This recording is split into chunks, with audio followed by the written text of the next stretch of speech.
La chronique émotion de Jérôme Goulon. Radio J, l'émotion de Jérôme Goulon. Bonjour Jérôme. Bonjour Cyrielle, bonjour Rose. Bonjour. Dans cette chronique, on va parler d'artistes que vous aimez. Alors on commence en musique avec l'un de vos chanteurs préférés. Il s'agit de Jean-Jacques Goldman, un immense artiste que vous dites aimer depuis toujours. On écoute un extrait. C'est pas grave, papa, tu n'es pas dans cet état. C'est Taïfon, ça, non? Lève les yeux et regarde-moi. J'ai peut-être jamais... Alors on peut entendre C'est pas grave papa, qui n'est ni plus ni moins que la toute première chanson de Jean-Jacques Goldman, sortie en 1976 avec le groupe vietnamien Taïfon, dont il était le chanteur, une chanson rééditée en 1984. Donc quand vous dites que vous aimez Jean-Jacques Goldman depuis le départ, eh bien vu, vous avez reconnu cette chanson. Oui. Je pense que peu de gens connaissent la première chanson oui. de Jean-Jacques Goldman. Alors revenons sur ses débuts, Cyrielle, comme vous dites souvent, le début, toujours le début. Alors flashback donc sur les débuts de Jean-Jacques Goldman. Nous sommes au début des années 70. Goldman rejoint le groupe Taïfon, qui chante principalement en anglais. Et durant cette période, Goldman assiste à un concert de Léo Ferré. Et là, c'est un déclic pour lui, parce que Jean-Jacques Goldman déclare « J'ai été cloué sur ma chaise, j'ai compris que c'était possible de chanter en français, qu'il y a des mots qui peuvent tuer, entre guillemets. » Il poursuit en disant « L'éducation nationale avait réussi à me décoder des mots, ce qui n'était pas très bon à l'école. Léo Ferré me les a fait comprendre. » Et c'est à partir de ce moment-là, de ce concert, que Jean-Jacques Goldman a commencé à chanter en français, avec ce premier titre, C'est pas grave papa, puisqu'avant il chantait en anglais dans le groupe Taïfon qui ne chantait qu'en anglais. Alors Jean-Jacques Goldman, tout le monde connaît sa carrière, je ne vais pas revenir dessus. Alors depuis 2004, on sait qu'il est extrêmement discret médiatiquement et ne se produit plus ou quasiment plus. Alors ces filles, et une chose incroyable, ces filles ont déclaré qu'elles n'avaient jamais vu leur père prendre un micro. Alors beaucoup se demandent à Jean-Jacques Goldman, mais pourquoi est-ce qu'il ne refait pas de scène, pourquoi est-ce qu'il ne refait plus de chansons? Et on a tous envie de savoir pourquoi Goldman se fait si Il n'a discret. pas besoin, Jérôme Goulon. Ça va plus loin que ça, malheureusement. C'est pas ça, en fait. Évidemment, il n'a pas besoin. La preuve, il est personnalité préférée des Français. Je sais pas combien de fois il l'a été, alors qu'il est très discret médiatiquement. Mais Jean-Jacques Goldman, il a été interrogé à ce sujet. Et il a confié, en fait, que s'il ne touchait plus un instrument de musique, c'est qu'il estimait que ses mains, autrefois si habiles, je le cite, avaient perdu en agilité et qu'il ne chantait plus, craignant pour ses cordes vocales abîmées par l'âge. Alors bien qu'il soit extrêmement sollicité, Jean-Jacques Goldman préfère, je le cite encore une fois, éviter le ridicule d'un comeback pitoyable, ce sont ses mots. Les fans de Goldman dont vous faites partie, Rose, doivent donc se faire une raison. Mais donc s'il ne revient pas sur scène et s'il ne refait plus de chansons, ce n'est pas parce qu'il n'a plus besoin, même si effectivement il n'a plus besoin, mais c'est aussi parce qu'il n'a pas envie de faire un comeback raté, il n'a pas envie de faire, comme dirait certains, mais je comprends, l'année moi. de trop. Vous comprenez ça? Ah oui, et puis en plus je suis fan de Goldman, mais je n'attends pas de lui qu'il revienne. Bien sûr, mais je comprends tout à fait, j'adore cette politique, moi, de laisser la place aussi aux jeunes à un moment donné, c'est pas mal. On est d'accord, et de se dire peut-être aussi j'ai fait ce que j'avais à faire et revenir et pour il a mal bien revenir, il n'y a pas d'intérêt, nous sommes d'accord. On va poursuivre avec une autre chanteuse que vous adorez, Rose, et c'est Janis Joplin. Évidemment, Janis Joplin, la mythique chanteuse américaine qui fait partie du fameux club des 27, les artistes dont le destin a été brutalement brisé à 27 ans.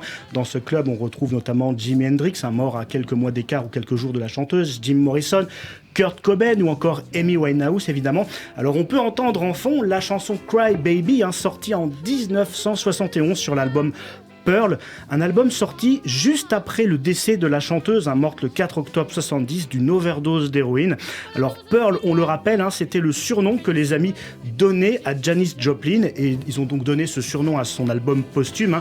Janis Joplin, une artiste qui aura marqué la scène rock blues dans les années 1960, inutile de le rappeler, mais une autre chose aura remarqué sa carrière et sa vie, c'est ses addictions. Vous en parliez tout à l'heure, c'est sa dépendance à la drogue, amphétamine, héroïne, mais également alcool, faisait en effet partie du quotidien de la chanteuse, et malheureusement pour elle, ça s'est pas très bien fini. Dès 1965, son corps se transforme sous l'effet des drogues et de l'alcool. Janis Joplin devient émaciée et squelettique. À Woodstock, le concert mythique en 1969, sa consommation est telle qu'elle peine à assurer son passage sur scène. Et puis à l'automne 1970, elle débute donc l'enregistrement de son dernier album, même s'il ne sait pas encore que ce sera son dernier album. Et là, elle est découverte morte des suites d'une overdose d'héroïne dans sa chambre d'hôtel avant d'avoir pu finaliser cet album qui est donc sorti après son décès. Alors anecdote assez incroyable, hein. Après son décès, Janis Joplin est donc incinérée et ses cendres sont jetées depuis un hélicoptère dans le Pacifique. Et là, conformément à ses dernières volontés, une fête pour laquelle la chanteuse avait laissé un chèque de $2 500 est organisée et rassemble ses amis. Et sur l'invitation de cette fête, on voit, c'est comme si elle avait prédit sa mort. Il était écrit donc sur cette invitation « Drinks are on Pearl », en français, les boissons sont offertes par Pearl. C'est génial. Et puisque vous parlez de ça, ça me fait penser que de prévenir aussi, parce qu'en ce moment, il y a une pseudo-drogue très importante qui commence à faire fureur auprès des jeunes et qui reste très dangereuse, c'est la lean. Je ne sais pas si vous en avez entendu parler, Rose. Cette drogue, c'est un espèce d'antitussif, du sirop mélangé à de la codéine. Ça cartonne chez les jeunes en ce moment et c'est extrêmement dangereux puisque beaucoup de stars en sont décédées. Donc je pense qu'on aura l'occasion d'en faire un petit point avec la codéine, notre... ça fait partie, aujourd'hui, des grosses addictions des grosses jeunes. addictions, en effet. On va changer de registre avec un livre qui vous a marqué, Rose. Oui, et ce livre, c'est « Où est le sens » de Sébastien Boller, paru en 2020.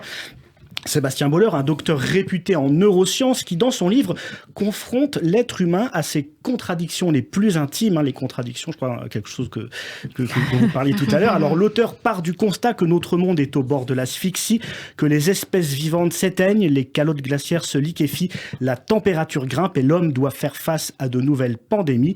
Et nous, pauvres humains, que faisons-nous face à tout cela ? Eh bien, rien du tout.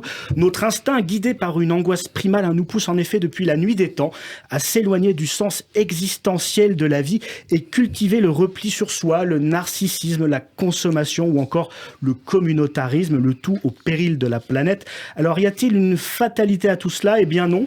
D'après Sébastien Boller, l'homme est piloté par son cortex singulaire antérieur, un amas de neurones situé entre les deux hémisphères de notre cerveau. Et c'est donc le but du livre, à montrer qu'en apprenant à rééquilibrer son cerveau, l'homme est capable de fonder une société basée sur la cohérence, la signification et le lien. Bref, Où est le sens ? C'est un ouvrage qui nous fait réfléchir sur les sens des choses. Alors une conclusion pas fortement optimiste. Pourquoi ? Puisque si l'auteur nous prouve que l'humain est capable de changer, il ne se fait guère d'illusions toutefois sur le fait que l'humanité continuera très certainement sur sa lancée. Bien sûr. Bah oui, non, mais on le sait, de toute façon, on ne peut pas revenir en arrière par rapport au consumérisme. Aujourd'hui, je ne sais pas, il le dit, moi je suis nulle en chiffres, mais on a la destruction de la planète, elle s'est faite en 50 ans, plus qu'en je ne sais pas combien de millions d'années. Je ne vais pas donner de chiffres, mais disons que on a perdu totalement la conscience de la nature. Et en fait, c'est même pas pour la nature le problème, c'est que nous, finalement, on se retrouve à ne plus avoir de sens. Et c'est ça qui crée les malaises, les addictions. Le cortex singulaire s'allume. En fait, c'est une alarme quand on manque de sens. Oui, tout à fait. Si on n'a pas de sens, et ben voilà où on va, dans rien. On est bien d'accord. Et on va finir très court. On va parler cinéma avec votre film culte, Rose, et on en a parlé tout à l'heure. Oui, brièvement, vous évoquiez Toledano. Eh bien, votre film culte, c'est Nakache. Tellement proche, et Nakache, du duo donc Toledano-Nakache, à qui l'on doit notamment Intouchable, évidemment, un film sorti en 2009, et qui plonge dans l'univers d'une famille déjantée. Comme tous les samedis soirs, Nathalie et Alain sont invités à Créteil, c'est Jean-Pierre, le frère de Nathalie, pour un dîner familial. Oui, mais voilà, Alain ne supporte plus de se rendre à Créteil toutes les semaines pour y subir les conseils de vie de son beau-frère. Et ce soir-là, Alain est à bout, comme une cocotte prête à exploser, et elle va exploser, cette cocotte. Le repas traditionnel tourne donc rapidement au cauchemar. Alors, Tellement proche, c'est donc à la fois une comédie bon enfant et une comédie satirique ponctuée par quelques séances d'émotion également, avec une morale. Sa famille, on ne la choisit pas, parfois on ne la supporte pas, mais au final, on a du mal à s'en passer. Alors pour ceux qui se reconnaîtraient dans cette morale, le film est disponible depuis le 6 janvier dernier sur la plateforme Disney+, et c'est donc l'un de vos films cultes. Ah oui, alors je conseille en famille. Et on va le regarder en famille. Allez, vous restez encore avec nous dans un instant. Notre séquence tac au tac, Mata Gabin pour la chronique humour du jour, notre coup de cœur du jour et notre experte Sandy Boulanger pour parler de notre invitée, la chanteuse Rose, pour son livre Les Montagnes Roses aux éditions Erol et son podcast Contradiction. Vous restez avec nous. Très très court, une petite pause et puis le journal de l'info sur Radio J.